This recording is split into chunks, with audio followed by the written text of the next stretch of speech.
top stories this evening, sponsored by Courts, bringing value home. CARICOM warns against legitimizing ESSEQUIBO claim, reaffirms support for Guyana's sovereignty amid Venezuela controversy.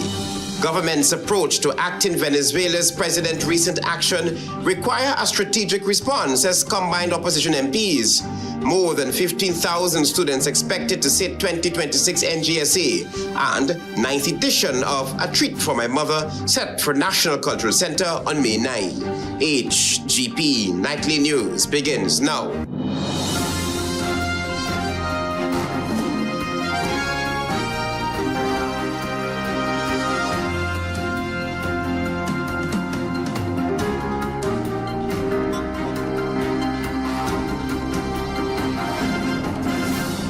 Good evening to our viewers here in Guyana and online. I'm Travis Chase with the Wednesday, April 29 edition of the HGP Nightly News. Here's what we're tracking this evening.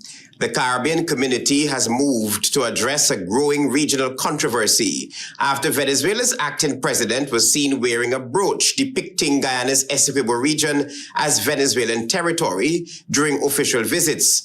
CARICOM is now warning that such actions must not be allowed to undermine Guyana's sovereignty or ongoing legal proceedings.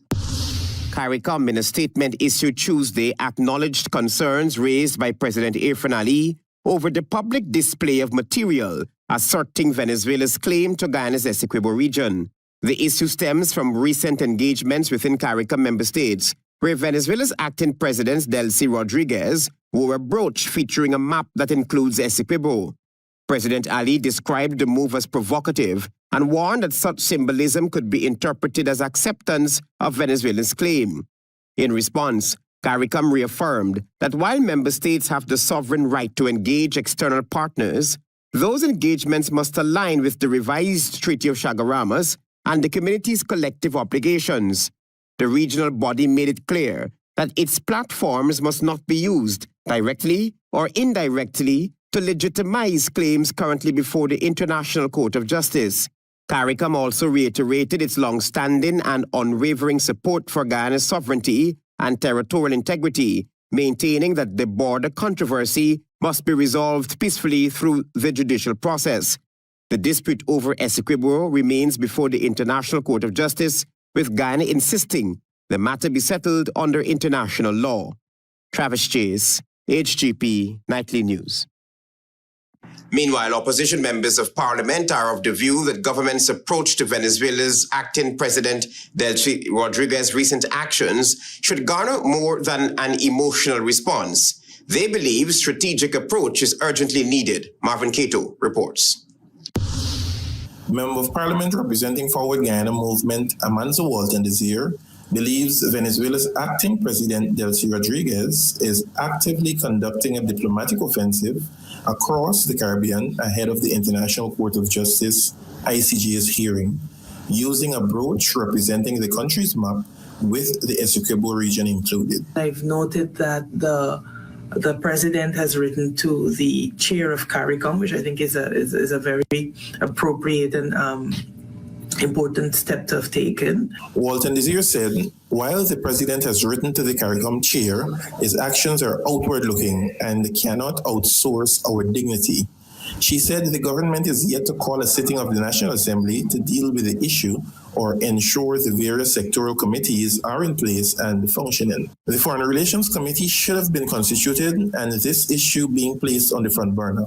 However, the government continues to stymie the work of Parliament, and as a result, a bipartisan approach on the issue cannot be disseminated to the Guyanese public and wider world, she asserts. Meanwhile, Member of Parliament and We Invest in Nationhood WIN's General Secretary Odessa Primus stressed that strategic thinking is indeed needed. Strategy is important because we have to think long term.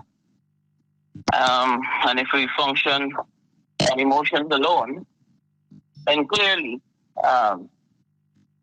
that does not include long-term thinking.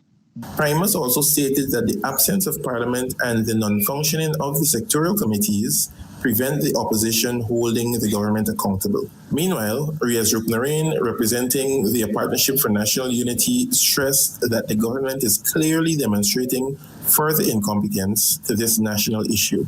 He told Nightly News that the leadership cannot just expect to be reactive and write letters to demonstrate discontent, but rather a more proactive approach is urgently needed. This, he said, implies a more strategic vision to this matter. Ruknarine said 6 years on, the Irfan Ali-led government has shown no foreign policy nor utilizing economic diplomacy to support Guyana's interest and protection of its sovereignty. Marvin Cato reporting for HGP Nightly News. Minister of Education Sonia Parag, along with parents, turned out in their numbers to support students from the new Diamond Grove Primary School located on the east bank of Demerara, who are currently sitting the two-day National Grade 6 Assessment. Nightly News' Marvin Cato was on hand to witness Minister of Education's greeting and encouragement to the 154 students. We are rooting for all of you, were the sentiments expressed by Minister of Education Sonia Parag as she accompanied scores of parents showing support for their children attending the new Diamond Grove Primary School as they sit the National Grade 6 Assessment NGSA. You're writing an important exam, I know, but you will also do well. You will do well because you've been working hard. Sharing words of encouragement with pupils sitting the first day of the NGSA, Minister Parag was cheering as the students put on their game face to focus on the challenge ahead. Teachers and ministry officials over the past month ramped up preparations for the exams set for Wednesday and Thursday. I wish I could have been at all of the schools giving best wishes to all of our students, but nonetheless, I want to wish all of our children writing exams today and tomorrow all the best from myself, from the president, from our cabinet. With high fives and smiles, the students began their examinations. Parag said she was pleased with the level of support garnered for the students by those who came to cheer them on. She said she has visited a number of schools and sat in on some of the virtual classes leading up to the exam and was impressed by the level of engagement and the number of NGSA students who took the time to attend the classes at the MAT tents that were set up throughout the country. In a short space of time, set up tents, NGSA tents at various schools.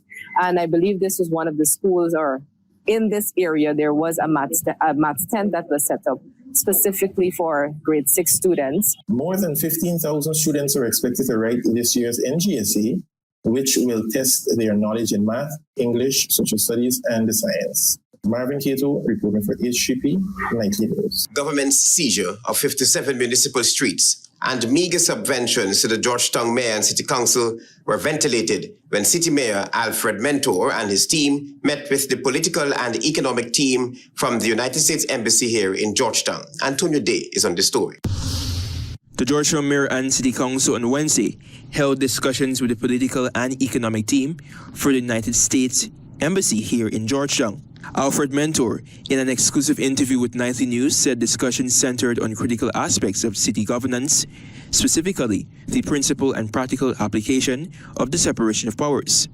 These are matters that have been affecting us, where government is seeking to have unilateral control of city governance, central governance, and regional governance. The chief citizen added that issues such as the government's seizure of the 57 municipal streets, as well as the city being starved of financial resources, were also verbalized. He spoke about the starvation of funds, the current move to take our streets. He also referenced other ventilated matters. Central government, in their various budgets, would make allocation for monies to be paid to the council for rates and taxes. And those monies many times does not reach us. Accompanying Mayor Mentor were the chairman and vice chairman of the Finance Committee, representatives from the International Affairs, Social Development, and City Works Committees. The United States delegation was represented by Russell Zaleknak and Logan R. Council, among other members. This engagement was part of ongoing efforts to strengthen dialogue and foster relationships with international delegations on mutual interests. The meeting concluded with a mutual commitment to continued engagement on political and economic matters, emphasizing avenues for further support and cooperation between the embassy and the mayor and city council. Antonio Day reporting for the HGP Nightly News. Stay with us. There is more news ahead.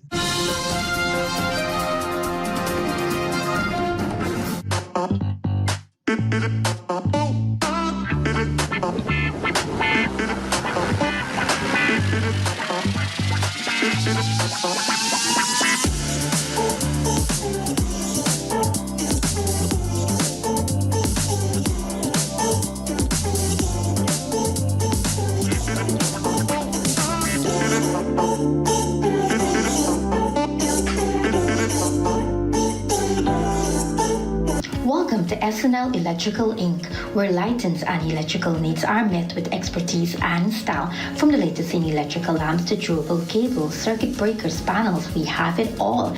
Illuminate your space with our elegant chandeliers, stunning crystal lights, and versatile pole lights. Looking to upgrade your comfort? Explore top-of-the-line AC units and our diverse selections of stylish styles. Visit us at 170-180 Thomas Street, Kitty, Georgetown. Discover solution that not only lights up your world but transforms it. Call us on telephone number 226-3018 or 223-1634. SNL Electrical Inc., powering your life with elegance, quality, and care. Krishna Rolf Establishment. No job is too small or too large. We specialize in all types of fabricating machinery, excavator repairs, rice field pumps, and hydraulic hoses. Visit us at Lot 113, Block CC, Monrepo, East Coast, and Marara, or call 220-9624-629-4021 or 619-7880. At Krishna Rolf Establishment, no job is too small or too large. This Mother's Day, say I love you in a way she'll never forget. Celebrate your mother, grandmother, wife, aunt, or that special woman in your life with a beautiful personalized Mother's Day greeting on HGP TV. Send us 2 photos of mom and a heartfelt message of up to 80 words. Our team will professionally create a short tribute video in-house to be aired on television and across social media on Mother's Day. Let her smile. Let her feel appreciated. Let the world know how special she is. Only $2,000. Book your Mother's Day greeting today. WhatsApp or call now 657-1706 or 687-0575. HGP TV Mother's Day greetings, because moms deserve more.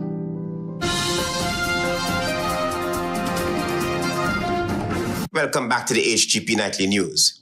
Prime Minister Brigadier Mark Phillips says Guyana's rapid development is opening major opportunities for workers, but it is also creating new forms of pressure that can weigh heavily on their mental and emotional well-being. As Guyana expands through oil and gas, infrastructure, mining, and other large-scale industries, Prime Minister Brigadier Retired Mark Phillips said that thousands of workers are now operating in environments that demand intense focus, high performance, and constant awareness of risk.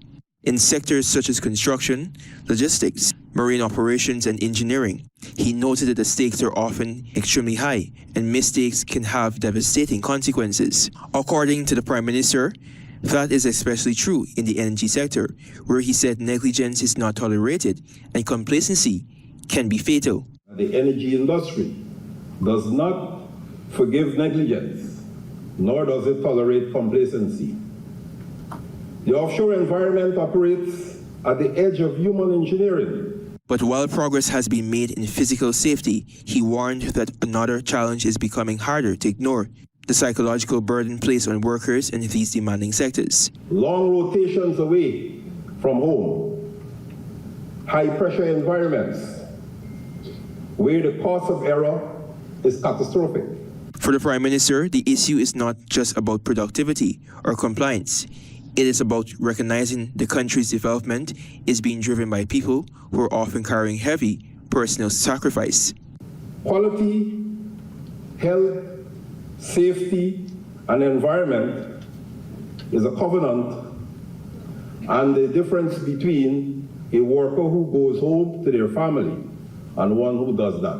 He said if Ghana is to keep growing responsibly, it must pay closer attention not only to physical dangers workers face, but also to the emotional and mental toll of the jobs they do. Antonio De reporting for the HGP Nightly News. Meanwhile, Minister of Labour and Manpower Planning, Keoma Griffith, is urging a deeper rethink of workplace safety in Guyana, saying a job should never come at the cost of a worker's mental peace, dignity, and sense of security. Here's that report. Speaking at the opening of the Occupational Health and Safety Village and Job Fair on Main Street, Georgetown, Minister of Labour and Manpower Planning, Keoma Griffith, said, too many people still accept stress, depression, and emotional strain as a normal part of working life when it should not be. In his view, too many people have accepted stress and emotional exhaustion as normal features of earning a living, when in fact, a healthy job should support well-being rather than damage it. He said a workplace must also include the psychological and emotional condition of workers, especially whether they are able to function in an environment that is stable, respectful, and supportive. Today we recognize that psychosocial risks, stress, burnout, harassment, job insecurity, excessive workloads, and poor organizational culture are just as real and just as dangerous. He posited that government's position is that employees should be able to perform their duties in conditions that allow them to feel secure, valued, and mentally well, rather than overwhelmed or worn down. Poor working environments contribute significantly to mental health contributions. Globally, 12 billion working days are lost annually due to depression and anxiety. He also argued that improving working life in Guyana will require more than policies and speeches.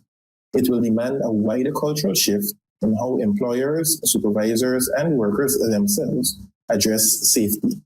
And this is not just a health issue, it is a workplace issue, a productivity issue, a national development issue, and it ultimately calls for a fundamental shift in how we approach safety and health in the world of work. His broader message was that labor protection is not only about avoiding visible danger, but also about preserving the dignity, peace of mind, and humanity of the people who keep workplaces running every day. Marvin Cato reporting for HGP Nightly News. On the police blotter, police have now confirmed the identity of the man gunned down along North Road on Sunday morning, but the suspect remains on the run. 24-year-old Shamar Benjamin, a construction worker of Charlestown, has been identified as the victim of the fatal shooting that occurred along North Road between Alexander and Camp Streets on Sunday. Police in Regional Division 4A say no arrests have been made as investigations continue into the killing. According to investigators, Benjamin was standing outside a bar in the area around 7:45 hours when he became involved in a heated argument with another male who was armed with a handgun. Eyewitnesses told HGP Nightly News that the suspect initially attempted to shoot Benjamin in the foot, but the weapon malfunctioned. The situation quickly escalated, with the suspect striking the young man multiple times about the head before firing a single shot at close range. The gunman then walked away from the scene, leaving Benjamin lying motionless on the roadway. Police recovered a suspected .32 spent shell and a brown leather holster near the body. While the motive remains under active investigation, sources indicate that the altercation may have stemmed from a dispute involving a Spanish-speaking woman believed to be known to both men. Meanwhile, his father, Kwesi Benjamin, is calling for justice. As a parent or as a father, I would want justice for my child because I don't believe no parent deserve losing a child in such a manner, in such a way.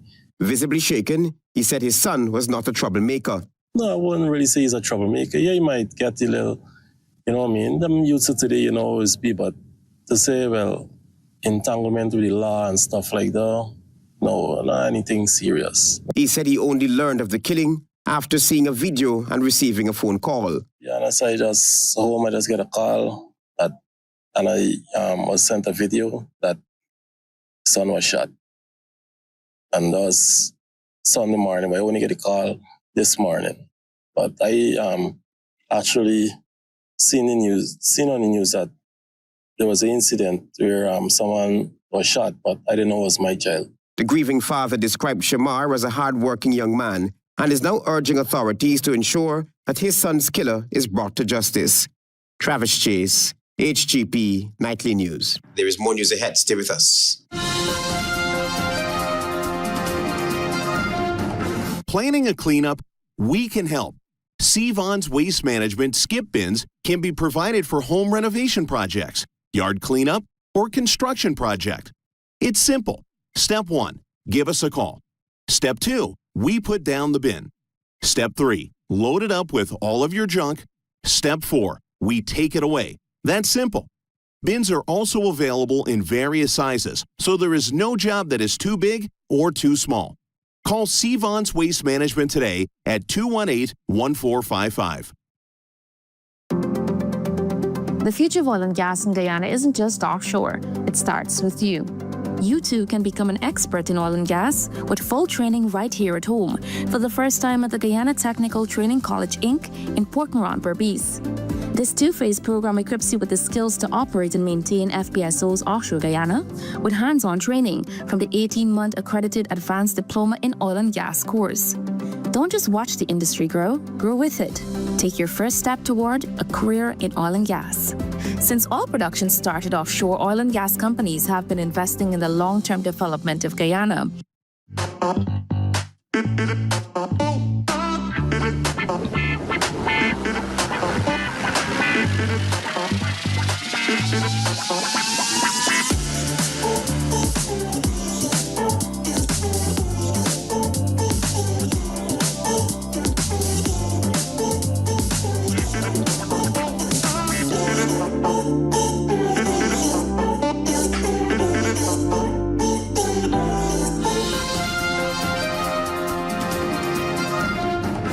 You're watching the HGP Nightly News. Georgetown is poised to celebrate Mother's Day with an evening of music, tribute, and festivity as the National Cultural Center hosts the 9th edition of A Treat for My Mother. This was revealed by coordinator Simone Dowding during an exclusive interview with Nightly News' Antonio Day. The much-anticipated edition of A Treat for My Mother event scheduled for Sunday, May 10 at 8 p.m. has become a cherished fixture on the local cultural calendar, offering a heartfelt homage to mothers through light entertainment. Facilitated by Proper Arts Production and directed by Simone Dowden, the show's 9th edition promises a polished, family-friendly experience.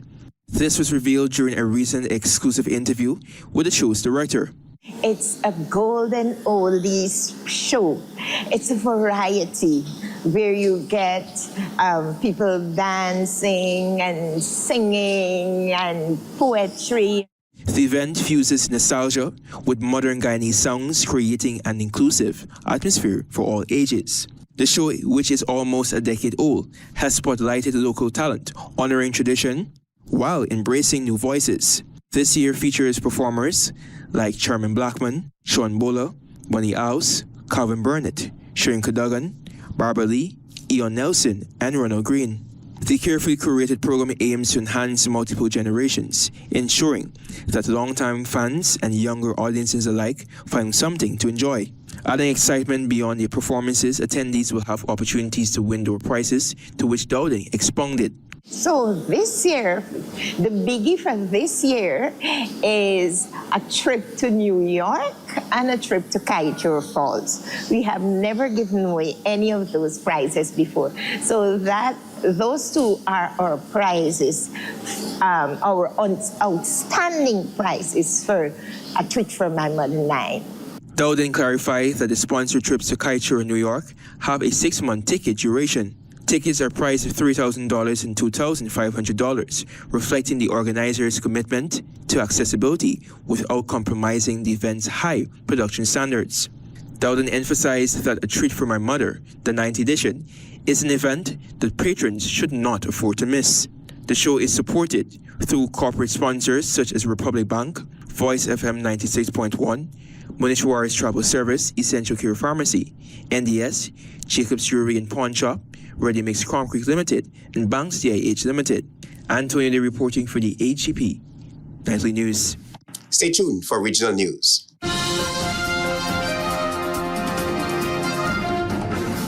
Guyana, up your cash. Over 100 winners. More than $2.5 million in cash and prizes up for grabs. Win cash every week. Plus a chance to up your cash to $500,000. And that's not all. Win back your grocery bill up to $20,000 cash every week. Just grab any Buster Turbo Energy Drink, Fruitopia, Oasis flavored water, Fruita, or Viva Sparkling flavored water. Look for the code starting with BB, then visit at Buster Guyana on Facebook or Instagram for details. Up your cash today! GCOM is currently conducting a national registration exercise. Who can register? Anyone who will be 14 years or older by June 30, 2026, and is a Guyanese citizen by birth, descent, naturalization, or is a citizen from a Commonwealth country living in Guyana for 1 year or more. How to apply for registration? You must visit the GCOM registration office that is responsible for your area of residence to apply for registration, name change, or correction. You must have the following source documents as might be relevant. Original birth certificate or valid Guyana passport for new registration. Original marriage certificate and original birth certificate in the case of a name change by marriage. Original deed poll and original birth certificate in the case of a name change by deed poll. Original naturalization certificate and original birth certificate or valid passport in the case of naturalization. This registration exercise will end on May 29, 2026. You need to apply for a transfer if you now live at a different address than the one you were registered at. For more information, contact GCOM on 225-027729 or visit www.gcom.org.gy.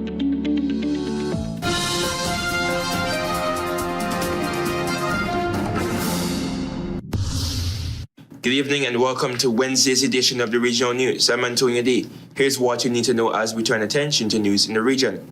On Tuesday, Guyana, United States, Bolivia, Costa Rica, Paraguay, and Trinidad and Tobago released a joint statement in support of Panama's sovereignty, saying that recent actions by China are an attempt to politicize maritime trade and infringe on the sovereignty of nations in the hemisphere. And I quote, "We are monitoring with vigilance China's targeted economic pressure and the recent actions that have affected Panama flag vessels," the statement said.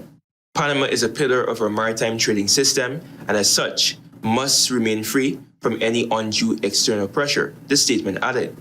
Panama's Supreme Court in late January invalidated the legal framework supporting the 1997 concession granting C.K. Huskinson's Panama's Port Company the right to operate the Balboa and Cristobal terminals on the Pacific and Atlantic sides of the Panama Canal. The cancellation came amid U.S. pressure to limit Chinese influence over the canal, which handles 5% of global trade. C.K. Hutchinson, which operated the ports for nearly 30 years, rejected the ruling, accused Panama of unlawful property seizure, and initiated arbitration for over $2 billion in damages. The Panamanian court ruling was followed by a surge in detentions and inspections of Panama flag vessels in China in apparent retaliation.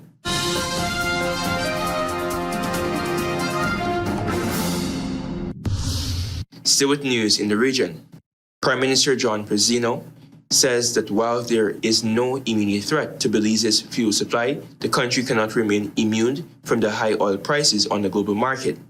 Addressing the ripple effects of rising global oil prices on Belizeans, Prime Minister Pezzino said over the last 2 months, oil prices have surged by 75%, reaching $105 a barrel. Pezzino stated that while buyers can't avoid global fuel issues, Belize's supply, estimated at $5 million monthly, remains stable. He acknowledged that adjustments to the fuel prices will continue and highlighted ongoing talks with the Belize Bus Association regarding rising costs. To mitigate fare increases for commuters, the government will freeze $30 million in capital projects, cut $25 million from goods and services, and move international meetings online. Pezzino mentioned that the government's performance would be assessed at the end of the first quarter to determine necessary measures.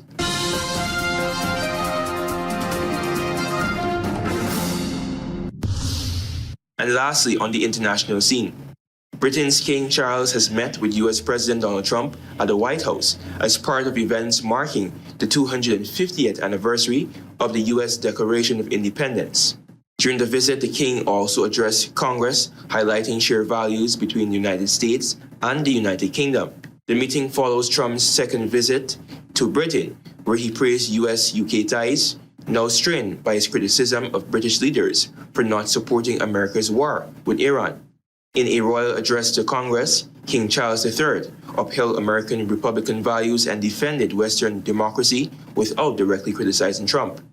He called for strong support for Ukraine and climate change action, emphasizing that friends can disagree without jeopardizing their bond. Charles acknowledged the importance of U.S. actions and quoted Trump on the invaluable U.S.-UK relationship, to which Trump seemed unfazed, valuing his connections with global leaders. That has brought us to the end of Wednesday's edition of the Regional News. I'm Antonio Day, wishing everyone a great evening and goodbye for now.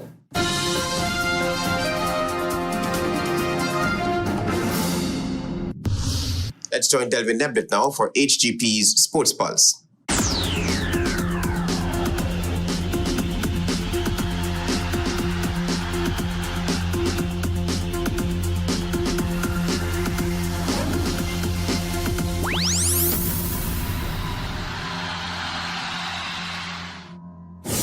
Good evening, Guyana. I'm Delvin Neblett with your HGP TV Sports Pulse for today, Wednesday, April 29, 2026. We begin tonight with athletics. Guyana's South American Youth Games medalists have been rewarded with cash grants by the Guyana Olympic Association. The presentation was made at the association's head office in Liliendaal on Monday in an effort to provide tangible support towards the future development of our outstanding athletes. Team Guyana finished the 2026 South American Youth Games with a total of 7 medals, including 3 gold, 1 silver, and 3 bronze. Into football, action took place in the Upper Demerara Football Association's Kashif and Shanghai 2026 Linden Town Week Interward Football Tournament with 2 fixtures at the Bayrock National Stadium on Monday. In match number 1, Central and South Mackenzie played to a scoreless draw against Amelia's Ward Caracara, while match number 2 was a commanding 4-1 victory for Silvertown Canvas City over Wizrock Block 22 on the back of goals from Shane Hales, Shemaya Samuels, and Azenio Benjamin. Moving into cricket, action took place in the Pure Diamond Inc. Secondary School Table Tournament at the National Park in Georgetown on Sunday. After an exciting day of action, Yarra Cabra Secondary emerged as champions after defeating runners-up St. Joseph's High by 9 wickets in the grand final. Captain Leon James delivered an outstanding all-round performance, taking 3 for 19 with the ball and producing the highest score of 31. More in cricket, the 2026 Commissioner of Police T20 Cup Finals is set for tomorrow, Thursday, April 30th at the Police Sports Club Ground, Ivleary. Commencing at 9 hours, match number 1 will feature regional divisions 3 and 6 in the third place playoff, while match number 2 will see defending champions headquarters take on the Guyana Police Force officers in the grand final from 13 hours. Finally, in cricket, action continued with day 3 of the third fixture in Cricket West Indies Regional 4-Day Series between the Guyana Harpy Eagles and the Windward Islands Volcanoes at the Coolidge Cricket Ground in Antigua and Barbuda on Tuesday. Resuming on 44 for 2, the Harpy Eagles secured a 318-run lead after being bowled out for 299 in 99.1 overs. Tejanarayan Chandapal top scored with a magnificent 117 as both Ryan John and Kenneth Demba picked up 3 wickets for the Windwards. At the end of day 3, the Volcanoes reached 17 for 1 in 10 overs, requiring an additional 302 runs for victory on the final day. That's it for this edition of the HGP TV Sports Pulse. I am Delvin Neblett reminding you to stay in the game.